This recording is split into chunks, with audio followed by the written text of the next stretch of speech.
A kú déédé àsìkò yìí. Kókó inú ìwé ìròyìn la mú wá fún yín láti inú àwọn ìwé ìròyìn ilé wa. Orúkọ tèmi ni Ọmọgbémisọ́lá ọmọ Alọ́gọ̀madẹ̀. Ọ̀pọ̀lọpọ̀ ilé ìwòsàn ìkọ́ṣẹ́mọṣẹ́ ni ó ṣeé ṣe kí wọ́n tì pa látàrí àìsí dókítà tàbí nọ́ọ̀sì nítorí lọ́pọ̀ yanturu ni wọ́n ń fi orílẹ̀-èdè sílẹ̀ lọ ilẹ̀ òkèèrè. Ààrẹ ẹgbẹ́ àjọ àwọn dókítà tí wọ́n fi àyíká ilé ìwòsàn ṣebùgbé, Nigerian Association of Resident Doctors (NARD), Dókítà Délé Abdullahi ni ó sọ eléyìí. Ìbẹ̀rù yìí wáyé látàrí ìròyìn láti ilé ìwòsàn ìkọ́ṣẹ́mọṣẹ́ ìpínlẹ̀ Èkó LUTH Ìdí-Àràbà tí ó ti wọ́ọ̀dù 5 pa tí ó ní ibùsùn 150 (150 beds) lórí ìṣẹ̀lẹ̀ yìí. Nígbà tí ilé ìgbìmọ̀ aṣojú-ṣòfin lórí ọ̀rọ̀ ìlera ṣe àbẹ̀wò sí ilé ìwòsàn yìí ni ó rí ipa tí ìgbésẹ̀ àwọn dókítà àti nọ́ọ̀sì yìí ṣe fún ilé ìwòsàn. Alága ilé ìgbìmọ̀ Dókítà Amos Magaji ṣe àpèjúwe rẹ̀ gẹ́gẹ́ bí èyí tó kọni lóminú, bí ó ti sọ àsọdájú wípé ilé aṣòfin ti ń gbé ìgbésẹ̀ láti wá ojútùú sí ìṣòro yìí.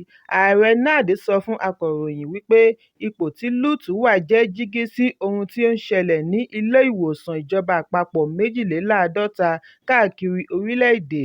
Abdullahi ní pẹ̀lú wípé ilé ìgbìmọ̀ àti àjọ àwọn gómìnà dá sí i, ìjọba kọ̀ láti ṣe pàṣípààrọ̀ dókítà sí àwọn tí ó fi iṣẹ́ sílẹ̀.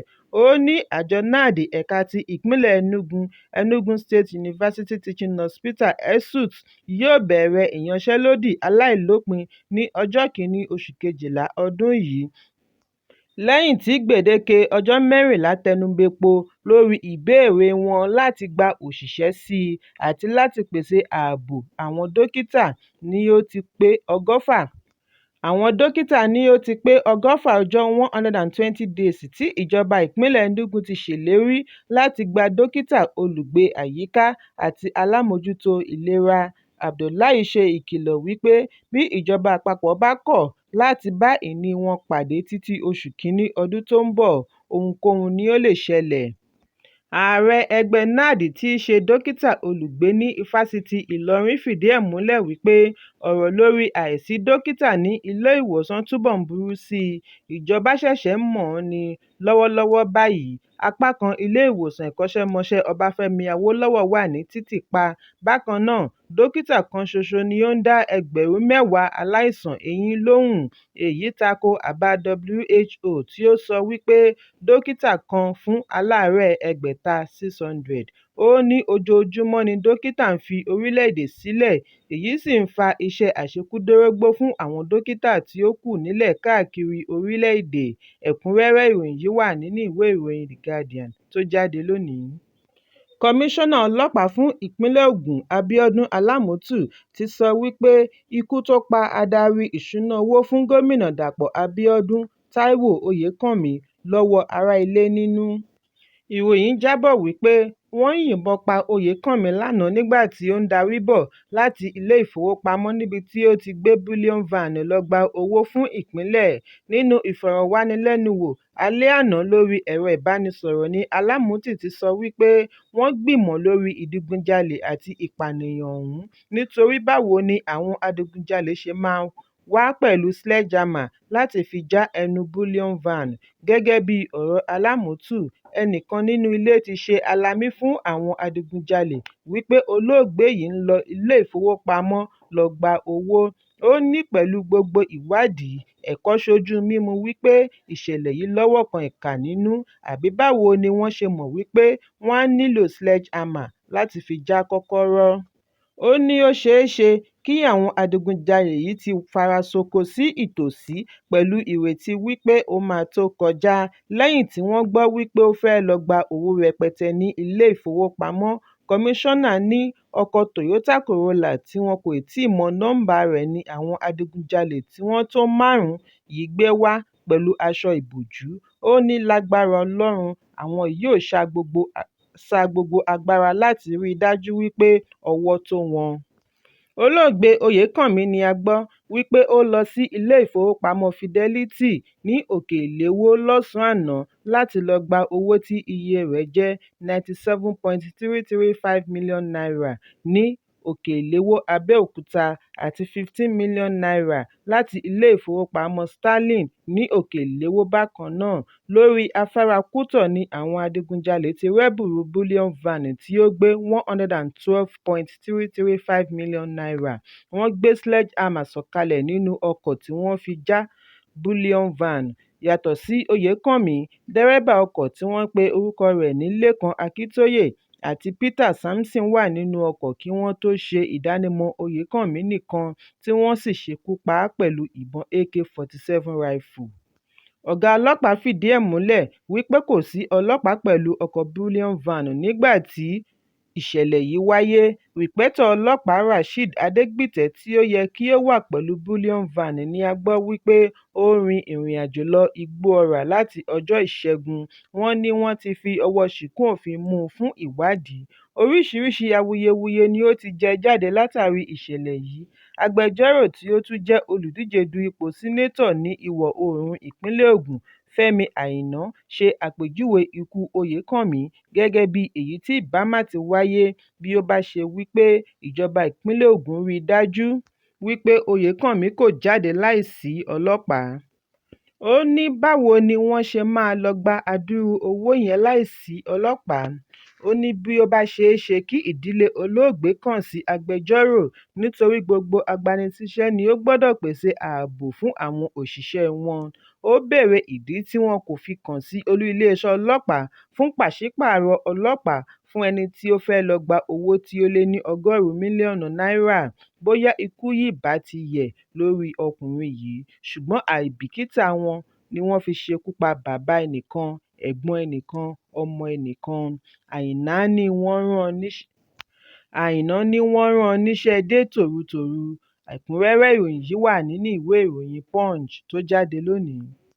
Àjọ tó ń gbógun ti ìwà ìbàjẹ́ àti ìṣòwò ìlú kúmọkùmọ Economic and Financial Crimes Commission (EFCC) ti sọ wípé kò sí gómìnà àná pẹ̀lú ìwà àjẹbánu tí àjọ EFCC kò lè ṣe ìwọ́de rẹ̀.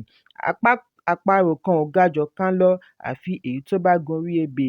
Bákan náà ni àjọ yìí jẹ́jẹ̀ẹ́ láti fi gbogbo ipá wọn lépa àwọn tí ó bá ṣe ẹ̀sùn tó ní ṣe pẹ̀lú ìwà ọ̀daràn láì wo ojú irúfẹ́ ẹni bẹ́ẹ̀. Nígbà tí ó ń sọ̀rọ̀ lónìí Ọjọ́bọ̀ níbi ìṣíde ọlọ́jọ́ kan àjọ EFCC ará ìlú, EFCC Civil Society Organization, tí àjọ EFCC ṣe àgbékalẹ̀ rẹ̀ ní ìpínlẹ̀ Sokoto, ní adarí ẹkùn ẹ̀ka iléeṣẹ́ wọn Ace Aliyu Yunusa ti sọ wípé kò sí ẹni tí ó ní agbára immunity fún àjọ láti ṣe ìwádìí láti lè gba orílẹ̀-èdè Nàìjíríà kalẹ̀ lọ́wọ́ àwọn kòkòrò ajẹnirun. Ó ní àwọn kò ní yínsẹ̀ kúrò nínú ojúṣe wọn pẹ̀lú ìfọwọ́sowọ́pọ̀ ará ìlú, pàápàá jùlọ àwọn olórí aláàbò tí àwọn náà ní èròǹgbà kan náà. Ẹ̀kúnrẹ́rẹ́ ìròyìn yìí wà nínú ìwé ìròyìn The Nation tó jáde lónìí. Iléeṣẹ́ ìròyìn BBC ti jábọ̀ wípé Safina Namukwaya, ẹni 70 ọdún (70 years) láti orílẹ̀-èdè Uganda bí ìbejì ọkùnrin kan obìnrin kan lẹ́yìn tí ó lóyún nípasẹ̀ ìtọ́jú in vitro fertilization (IVF). Nípasẹ̀ iṣẹ́ abẹ ni Namukwaya fi bí ọmọ lánàá ní ilé-ìwòsàn Women's Hospital International and Fertility Center ní Kampala, orílẹ̀-èdè Uganda. Lórí ẹ̀rọ abánidọ́rẹ̀ẹ́ Facebook ni ilé-ìwòsàn yìí ti kéde ìròyìn mánigbàgbé yìí. Ìwádìí jẹ́ kó di mímọ̀ wípé IVF jẹ́ ọ̀nà kan láti ran àwọn ènìyàn lọ́wọ́ pẹ̀lú ọ̀rọ̀ ọmọ bíbí. Wọ́n á máa ṣe iṣẹ́ abẹ IVF nípasẹ̀ yíyọ ẹyin lára obìnrin àti gbígba àtọ̀ ọkùnrin. Wọ́n á sì sábà àwọn méjèèjì léra wọn lábẹ́ ìṣọ́ (laboratory conditions). Lẹ́yìn èyí ni wọ́n á dá ẹyin tí wọ́n sábà léyìí padà sí ilé ọmọ obìnrin kí ó lè bẹ̀rẹ̀ sí dàgbà. Namukwaya sọ fún iléeṣẹ́ amóhùnmáwòrán aládàáni wípé èyí jẹ́ ìgbà kejì ọmọ bíbí lẹ́yìn ọdún 3 tí ó bí obìnrin ní ọdún 2020. Obìnrin yìí ròyìn oríṣiríṣi ìṣòro tí ó kojú nínú oyún. Ó ní ọkọ gan ò bìkítà. Ó ní ọkùnrin kì í fẹ́ gbọ́ wípé obìnrin ń retí ìbejì láti ìgbà tí òun ti wà ní ilé ìwòsàn. ọkọ òun kò yọjú. Namukwaya fi kún un wípé òun kò mọ bí òun ṣe fẹ́ dá tọ́ ọmọ, ṣùgbọ́n inú òun dùn wípé òun rí ọmọ bí lẹ́yìn ọ̀pọ̀lọpọ̀ ọdún tí òun ti ń wojú Olúwa. Gẹ́gẹ́ bí àkọọ́lẹ̀ ilé ìwòsàn tí ó bímọ sí, Namukwaya ni ẹni tí ó dàgbà jù láfíríkà láti bímọ. Ẹ̀kúnrẹ́rẹ́ ìròyìn yìí wà nínú ìwé ìròyìn Punch tó jáde lónìí. Ìlúmọ̀ọ́ká olórin tàkasúfèé Ọládipúpọ̀ Ọládìméjì tí gbogbo ènìyàn mọ̀ sí Ọládìpsí ti ṣàlàyé wípé òun kò díbọ́n ikú láti fi ṣe ìgbélárugẹ orin rẹ̀ tuntun Super Hero Àdúgbò. Èyí ṣe lòdì sí ohun tí àwọn alámòójútó iṣẹ́ rẹ̀ ṣe ní ọjọ́ 15 oṣù kọkànlá ọdún yìí. Ọládìpsí ní wọn kò mọ̀ọ́mọ̀ ṣe èyí, ṣùgbọ́n Qdot àti àwọn tí ó súnmọ́ ni wọ́n gba orí ẹ̀rọ abánidọ́rẹ̀ẹ́ lọ láti lọ kéde wípé Ọládìpsí ṣì wà láàyè. Ọládìpsí tí òun náà kéde pẹ̀lú àfihàn fídíò lórí ẹ̀rọ abánidọ́rẹ̀ẹ́ wípé òun ṣì wà láàyè ni àwọn ènìyàn ti fura sí wípé ó mọ̀ọ́mọ̀ pètepèrò láti túfọ̀ ikú ara rẹ̀ kí orin rẹ̀ lè di ìlúmọ̀ọ́ká. Ṣùgbọ́n nígbà tí ó fèsì sí àhesọ, olórin tàkasúfèé yìí dá ẹ̀bi ọ̀rọ̀ ọ̀hún lu Qdot. Ó ní ó lọ yára kéde lórí ẹ̀rọ abánidọ́rẹ̀ẹ́ wípé òun ṣì wà láàyè nígbà tí àwọn ẹbí gan kò tíì mọ bí ipò rẹ̀ ṣe wà sí. Ó kọrọjú sí bí Qdot ṣe lọ kéde wípé òun ṣì wà láàyè nígbà tí òun pẹ̀lú rẹ̀ kò tíì fojú kanra láti bí ọdún kan sẹ́yìn. Ó ní èyí ṣe àfihàn wípé ó fẹ́ mọ̀ọ́mọ̀ dá rúgúdù sílẹ̀. Ó wá jẹ́ kí àwọn ènìyàn rò wípé àwọn ṣẹ̀ṣẹ̀ jọ sọ̀rọ̀ tán. Ó ní òun ni òun mọ ohun tí ojú òun rí. Ẹ̀kúnrẹ́rẹ́ ìròyìn yìí wà nínú ìwé ìròyìn Leadership tó jáde lónìí. Kókó inú ìwé ìròyìn tòní kò ní jù báyìí lọ. Ẹ pàdé mi lọ́la fún àkọ́tún ìròyìn. Kí a tó lọ, ẹ má ṣaláì fi àríwísí yín ránṣẹ́, ìyẹn comment, kí ẹ sì bá wa subscribe sí ojúnà wa lórí YouTube kí Kókó Inú Ìwé Ìròyìn lè máa tẹ̀ yín lọ́wọ́ ní kíákíá.